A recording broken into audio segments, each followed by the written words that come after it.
네, 오늘 저녁에 주시는 말씀 사무엘상 24장 8절에서 15절까지입니다. 찾으셨으면 함께 읽어보도록 하겠습니다. 그 후에 다윗도 일어나 굴에서 나가 사울의 뒤에서 외쳐 이르되 내 주 왕이여 하매 사울이 돌아보는지라 다윗이 땅에 엎드려 절하고 다윗이 사울에게 이르되 보소서 다윗이 왕을 해하려 한다고 하는 사람들의 말을 왕은 어찌하여 들으시나이까. 오늘 여호와께서 굴에서 왕을 내 손에 넘기신 것을 왕이 아셨을 것이니이다. 어떤 사람이 나를 권하여 왕을 죽이라 하였으나 내가 왕을 아껴 말하기를 나는 내 손을 들어 내 주를 해하지 아니하리니 그는 여호와의 기름 부음을 받은 자이기 때문이라 하였나이다. 내 아버지여 보소서 내 손에 있는 왕의 옷자락을 보소서. 내가 왕을 죽이지 아니하고 겉옷자락만 베었은즉 내 손에 악이나 죄가가 없는 줄을 오늘 아실지니이다. 왕은 내 생명을 찾아 해하려 하시나 나는 왕에게 범죄한 일이 없나이다. 여호와께서는 나와 왕 사이를 판단하사 여호와께서 나를 위하여 왕에게 보복하시려니와 내 손으로는 왕을 해하지 않겠나이다. 옛 속담에 말하기를 악은 악인에게서 난다 하였으니 내 손이 왕을 해하지 아니하리이다. 이스라엘 왕이 누구를 따라왔으며 누구의 뒤를 쫓나이까. 죽은 개나 벼룩을 쫓음이니이다. 그런즉 여호와께서 재판장이 되어 나와 왕 사이에 심판하사 나의 사정을 살펴 억울함을 풀어주시고 나를 왕의 손에서 건지시기를 원하나이다 하니라. 아멘. 다윗이 지금 계속 사울 왕에게 쫓기고 있습니다. 일반인에게 쫓긴다면야 좀 정도가 덜할 수 있겠는데 나라의 권력자, 최고의 권력자가 지금 다윗을 쫓고 있어요. 그것도 붙잡으려고 쫓는 게 아니라 죽이려고, 현장에서 죽이려고 쫓아다니고 있습니다. 얼마나 사울이 잔인하고 또 악한가 하는 것을 알려주는 사건이 오늘 이 사건 조금 전에 일어나요. 다윗이 도망칠 때 그 제사장 아히멜렉이 다윗을 숨겨주거든요. 그런데 다윗을 숨겨주었다 하는 그 소식을 사울에게 전하니까 사울이 이 아히멜렉 제사장 그 마을로 사람을 보내서 거기에서 제사장 85명을 죽여요. 8명도 아니고 아히멜렉을 포함해서. 그런데 그것으로 또 그치지 않습니다. 22장에 그 사건이 나오는데 22장 18절 19절에 보게 되면 그 사람들이 이제 제사장들의 성읍에서 살고 있었잖아요. 그런데 제사장들의 성읍 노베 남녀와 아이들과 젖 먹는 자들과 소와 나귀와 양을 칼로 쳤다 그랬어요. 젖 먹는 아기까지도 다 죽인 거예요. 제사장들은 물론이거니와. 이게 굉장한 질투에서 나오는 거죠. 사울이 그냥 쫓아다닌 것으로만 하면 그럴 수도 있겠거니 하겠지만 이렇게 잔인하게 사람을 죽이고 피를 흘리고 다윗을 잡겠다고 일반 백성까지도 칼로다가 이러한 피를 흘리는 일을 아주 서슴없이 행했던 이 사울입니다. 이게 아주 집요하게 쫓았어요. 23장 14절을 보면은 다윗이 광야의 요새에도 있었고 또 광야 산골에도 머물렀으므로 사울이 매일 찾되 하나님이 그를 그의 손에 넘기지 아니하시니라. 매일같이 쫓았습니다. 무슨 삶의 인생의 목표와 같이 다윗을 죽이는 것을 그냥 최우선에 두고 나란 일도 다 뒷전에 두고 쫓아다녔다는 거예요. 하나님이 넘기지 않으셨기 때문에 지금 다윗도 견디고 있는 거거든요. 넘기지 않으셨던 방식으로 하나 예를 들면은 23장 27절 28절에 보니까 사울이 막 쫓아다닐 때 급히 불러요. 블레셋 사람들이 땅을 쳐들어왔습니다. 그러니까 이제 그제서야 다윗 뒤쫓기를 그치고 블레셋 사람을 치러 가죠.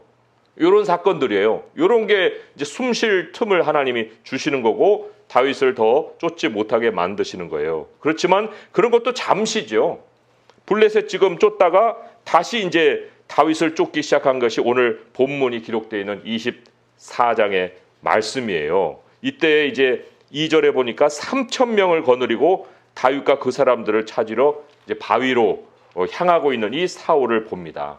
모든 정보 체계를 다 만들어 놓고 다 사람들에게 소식을 듣고 지금 다윗을 아주 추격하고 있는 이런 상황입니다. 다윗은 이제 궁지에 몰려 있죠. 그리고 오늘 본문의 상황에서는 뭐 궁지 정도가 아니라 죽음의 선을 지금 앞에 두고 있는 이런 지경까지 다윗이 지금 몰려간 거예요. 그런데 반전이 일어나죠. 오히려 하나님이 다윗에게 사울의 목을 벨 수 있는 기회를 주십니다. 이게 여호와가 주시는 거예요. 오늘 말씀 10절에 보니까 오늘 여호와께서 굴에서 왕을 내 손에 넘기신 것을 왕이 아셨을 것이니이다. 사울이 이제 굴에 일을 보러 들어갔거든요. 다윗이 사울을 죽일 수 있는데 옵자락만 잠깐 베고 이제 물러났던 이런 사건이에요. 그런데 여기 보니까 사울을 죽이면은 사실은 상황의 끝이라고 볼 수가 있습니다. 거기 다윗에게 그런 얘기 했잖아요. 10절에 보니까 어떤 사람이 나를 권하여 왕을 죽이라. 그런 얘기를 했어요. 그게 이제 사울을 딱 죽이면 뭐 다윗이 권좌에 앉을 수 있는 이런 상황이 펼쳐질 수가 있는 거예요. 그런데 그거는 하나의 수만 보는 거죠. 수가 수인데 그 하나의 수만 보는 거예요. 사람들이 그렇게 부추겨서 이제 다윗에게 하라고 한 그 방식이 결국 사울이 지금 다윗을 추격하고 있는 그 방식이에요. 왜냐하면 여기 9절에 그 사람들의 말을 왕은 어찌하여 들으시나이까. 다윗이 왕을 헤아려 한다고 사람들이 계속해서 말을 집어넣는 거예요. 그리고는 사울은 그거를 첫头까지 믿고 다윗을 죽이려고 지금 들고 있는 이런 상황이죠. 사실 이 10절에 그 굴에서 사울을 만나고 또 사울을 죽일 수 있는 이러한 그 일을 하나님이 주도하셨지만, 그러나 그래서 사울의 목을 베면은 하나의 수밖에 보는 것이 아니라고 했죠. 근데 또 다르게 조금 더 깊은 그 의미를 새겨서 그 상황을 보자면 이거는 하나님이 시험하시는 거예요. 다윗을. 하나님은 사실 매 순간 우리에게 양면적인 것을 보시려고 상황을 펼치기도 하십니다. 우리가 자유롭게 할 수도 있으나 그러나 그 배후에 또 하나의 하나님의 뜻이 무엇인가 라는 것을 생각하게 하시고 멈춰서 하나님의 뜻을 따를 수 있도록 이러한 생각의 시간, 이러한 기회를 또한 주신다는 거예요. 그러니까 이것이 다윗이 궁극적으로 보아야 할 또 다른 수죠. 그냥 하나의 수만 볼 게 아니고 다른 수를 보아야 되는데, 다른 수를 보니 무엇이 보입니까? 사울은 자기보다 높으신, 아니 높다 말고 높은 정도가 아니라 지극히 높으신, 모든 만물 위에 뛰어나신 그 하나님이 세운 왕이에요. 하나님의 권세로 그 높으신 하나님이 그 왕을 손으로 세우셨다고요. 그런데 그러한 하나님이 세운 왕을 자기 손으로 제거한다? 사울을 죽인다? 이건 어떤 의미일까요? 이것은 하나님의 권세에 도전하는 거예요. 그냥 사울 하나를 딱 죽이고 끝나는 게 아니라 하나님이 세우셨기 때문에 하나님이 죽이기도 하시는 거거든요.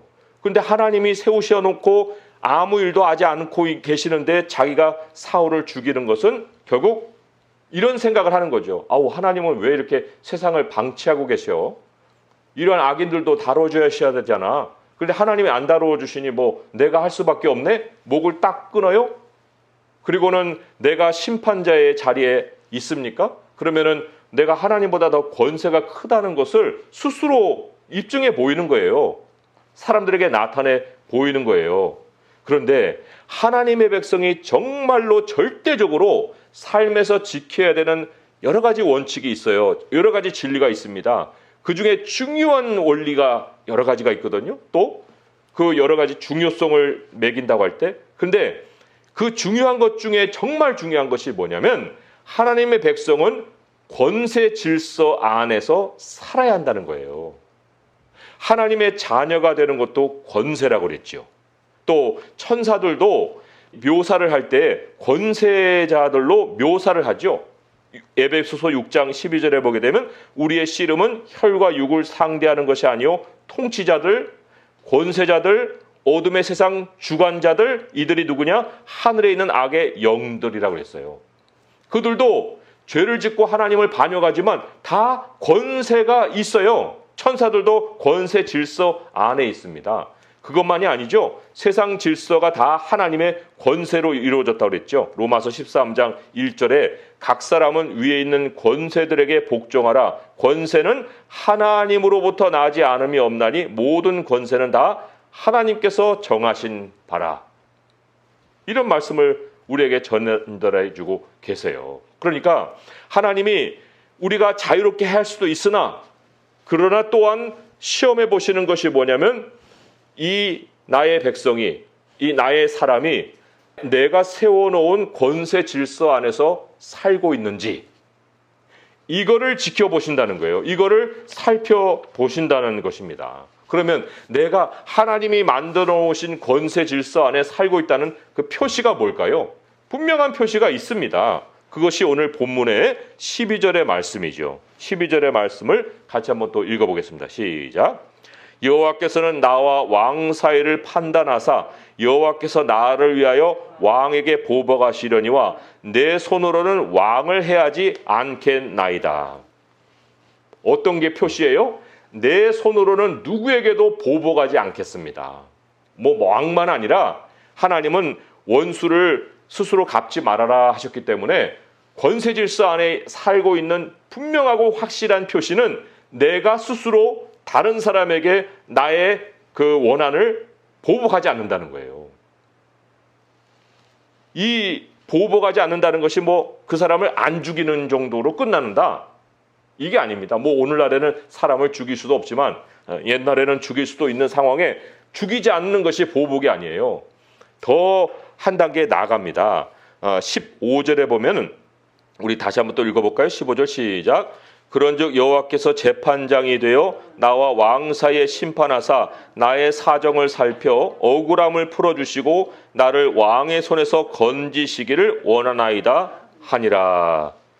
어떤 게 보복을 하지 않는 태도예요? 억울함을 견디는 거예요. 억울함이란 게 사실 굉장히 감정적이잖아요. 그러나 우리가 하나님 앞에 권세를 산다는 것은 공의의 질서를 따라 사는 거거든요. 공의의 질서를 감정으로 흩뜨려놓을 수가 없는 거예요. 그래서도 억울함을 견딘다는 것은 결국 하나님의 공의 안에서 사는 절대적인 모습이고 표시라는 거죠. 만약에 내가 사람을 내 손으로 다룬다. 내가 할 수 있는 권한도 생겼다. 그래가지고 내가 그 사람에게 해를 가하고 내가 그 사람에게 똑같이 해주고 어떤 사람은 이런 것을 공평이라고 얘기하겠죠. 아이고 잘했네. 그렇게 당했으면 그 정도는 해줘야지. 이런 생각을 하고 또 그렇게 권하기도 하겠죠. 그렇지만 이게 뭐라고요? 이거는 월권이라고 했습니다. 월권이라는 것은 창조 질서를 파괴하는 행위예요. 굉장히 무서운 죄를 짓는 거예요. 내가 재판장이 되는 거예요. 우리가 추구할 것은 이런 보복이 아니라고 성경은 매번 말씀하십니다. 우리가 추구해야 될 것, 억울함이 있지만 억울함을 견뎌내는 이유에 뭐가 있어요? 억울함을 왜 견뎌야 됩니까? 목적이 뭐예요? 하나님이 우리에게 맡기신 바가 화평하게 하는 일이기 때문에 그래요. 하나님은 우리에게 화평을 맡기셨지 원수 갚는 일을 맡기지 않으셨습니다. 하나님이 맡기셨다는 것이 우리의 믿음의 분량이고 그게 우리가 선을 넘지 말아야 될 영역이에요. 그 바깥은 하나님의 영역이다. 딱 선을 그어주신 거예요. 근데 내가 사람의 영역을 벗어나서 하나님의 영역에서 활개를 치면 이게 얼마나 월권입니까? 로마서 12장에 18절 19절의 말씀이 할 수 있거든 너희로서는 모든 사람과 더불어 화목하라. 내 사랑하는 자들아 너희가 친히 원수를 갚지 말고 하나님의 진노하심에 맡기라. 기록되었을 때 원수 갚는 것이 내게 있으니 내가 갚으리라고 주께서 말씀하시니라. 이거 하나님의 권한이다. 얼마나 명백하게 말씀하셨고 못을 박으셨어요. 재판은 내가 한다. 재판 자리에 너가 앉으면 안 된다. 라고 경고하시고 지금 선을 그어 주시지 않습니까? 그런데 다윗은 그것을 지키려고 지금 무진장 애를 쓰고 있어요. 이 억울함을 견딘다는 거 이거 쉬운 일이 아닙니다. 매우 어려운 일이에요. 이게 쉬워서 말씀을 전하는 게 아니에요. 모든 사람들에게 정말 괴로울 수 있는 것이 이 억울함을 견디는 일이거든요. 그런데 이 사울은 뭐 억울할 게 뭐 있어요? 자기가 억울한 일을 당하지도 않았고 그저 다윗이 사람들에게 칭송을 받는다는 것 때문에 질투가 일어난 것이지 그 질투가 일어나게 만든 사건이 자기를 억울하게 만든 거예요? 아니잖아요. 다윗은 오히려 사울을 도우려고 했던 그 인물이었는데 왜 사울은 그럼에도 불구하고 억울한 일도 아닌데도 불구하고 그런 사람을 죽이고 다윗을 쫓고 추격하고 이런 일을 행할까요? 오늘 말씀에 그 답이 있어요. 13절의 말씀에 옛 속담에 말하기를 악은 악인에게서 난다 하였으니 내 손이 왕을 해하지 아니하리이다. 악은 악인에게서 나와요. 악에서 선이 나오지 않는다는 거예요. 그들은 그들이 하는 대로 하는 거예요. 그게 이상한 게 아니에요. 악이 세상에 가득한 것은 그저 그것이 세상의 모습이기 때문에 그런 거지만 그러나 하나님 백성이 그렇게 하는 것은 악에게 지는 것이다 라고 얘기하시죠. 우리는 악에게 지어서는 안 되는데 악에게 지는 것은 악에게 종이 되는 거예요. 그러면 그렇게 악에게 지면 반드시 결과가 따라 나오는데 그 따르는 결과가 무엇이냐? 말씀드렸죠. 우리는 화평의 사명을 가지고 있다고요. 그런데 악에게 지고 내 감정을 폭발시키고 보복을 내 손에 두고 재판을 하려고 들게 될 때 그 순간부터 평강을 잃어버립니다. 평강, 이 이사야 말씀에도 말씀해 있지만 악인에게는 평강이 없다. 여기 이사야 57장 10절에 21절의 말씀에 내 하나님의 말씀에 악인에게는 평강이 없다 하셨느니라. 이게 악인에게는 그렇다 하더라도 하나님의 백성에게 이런 것이 있어서야 되겠어요? 그런데 우리가 악에게 질 때에 악에게 내 감정을 내줄 때 이제 평강이 사라집니다. 평강이 사라진 표시가 뭐예요?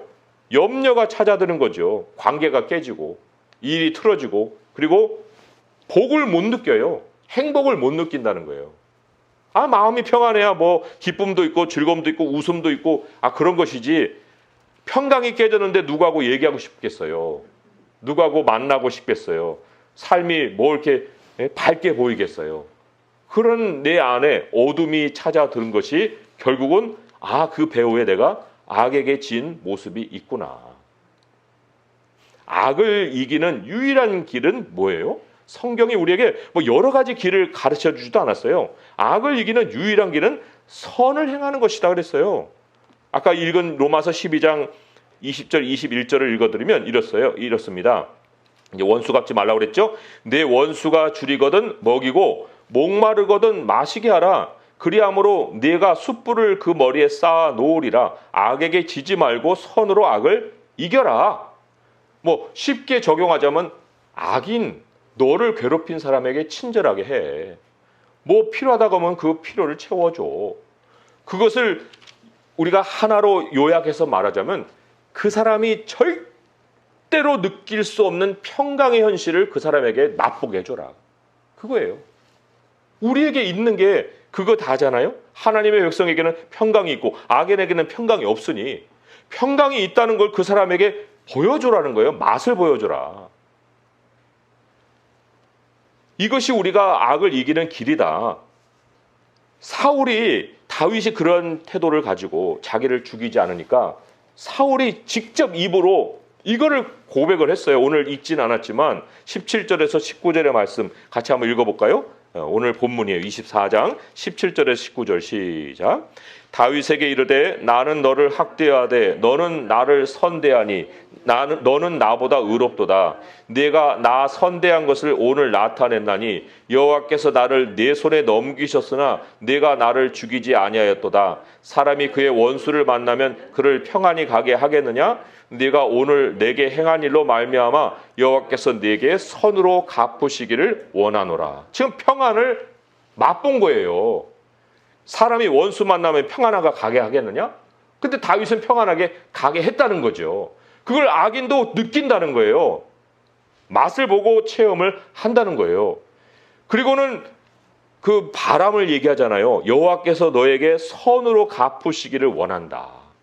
이거요, 그냥 뭐 사울의 말이니까 뭐 이런 바람을 말해? 하지만 하나님이 반드시 이렇게 갚아주십니다.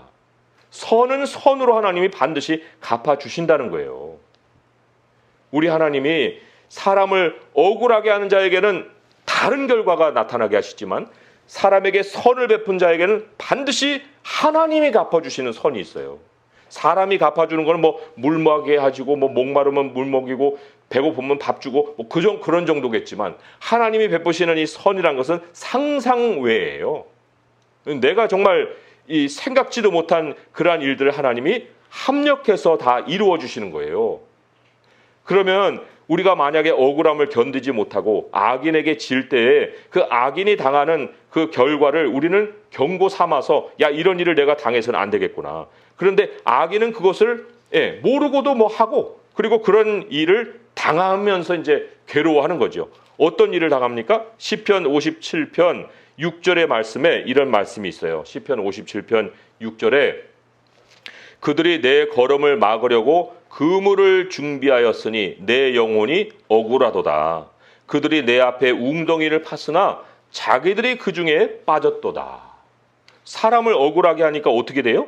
시편 57편 6절이었어요. 자기들이 판 웅덩이에 자기들이 빠지는 거예요.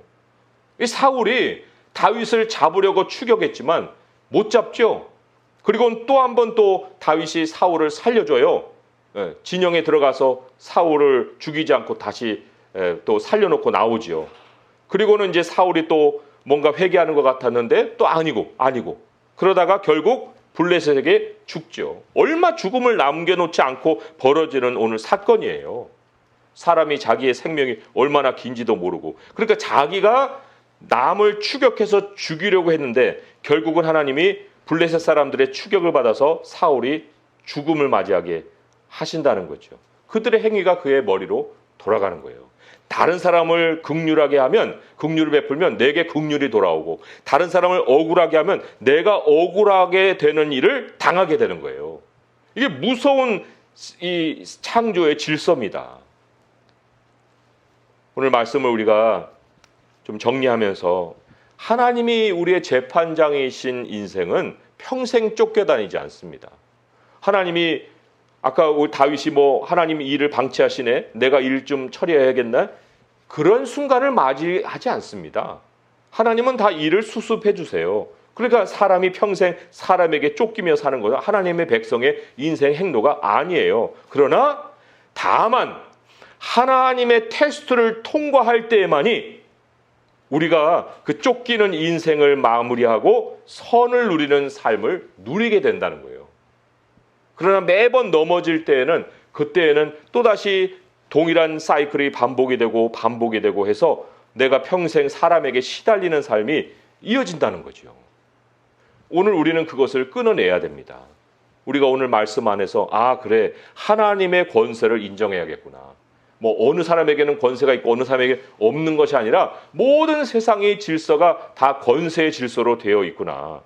그 안에서 내가 선의 영역을 벗어나지 말아야지. 하나님은 재판장이시고 나는 화평을 임무로 받은 사람이야. 그러니 내가 평강을 일관되게 추구해야겠구나.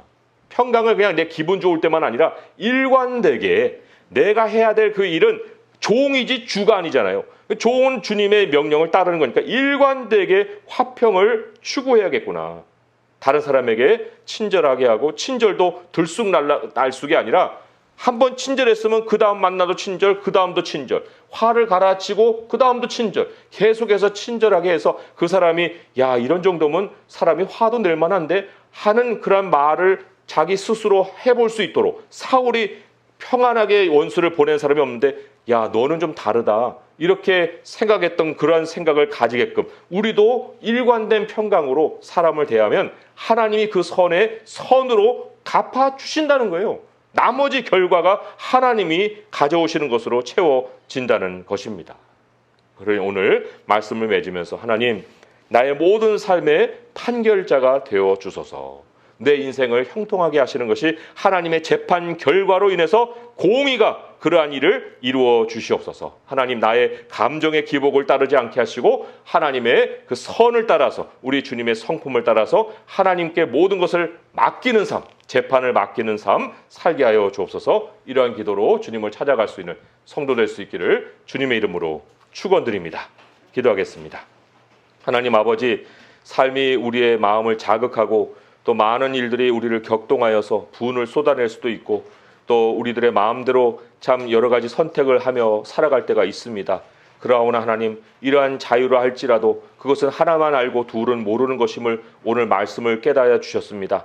아버지께서 계시고 주님이 모든 일을 재판하여 주시고 또 선의 영역에서 우리는 머물게 하시고 악의 영역은 주님이 다스린다 말씀하신 것을 기억하게 하시옵소서. 아버지 하나님, 우리는 일관되게 평강을 또한 추구하게 하시고 할 수 있거든 모든 사람과 화평하라 하신 주의 말씀을 실천하게 하시고 악인이라도 우리가 친절하게 하고 나누고 그들의 필요를 채워줄 때 하나님이 정말 하늘에서 부어주시는 선이 있는 줄 믿습니다. 아버지, 우리의 행위에 따라 우리가 열매를 얻을 것인데 그 행위가 절대로 악에서 지는 그러한 행위로 먹는 일이 없게 하시고 선으로 악을 이겨서 우리 하나님으로부터 받는 열매를 얻고 먹을 수 있게 도와주시옵소서. 우리 주 예수 그리스도의 이름으로 감사하며 기도합니다. 아멘.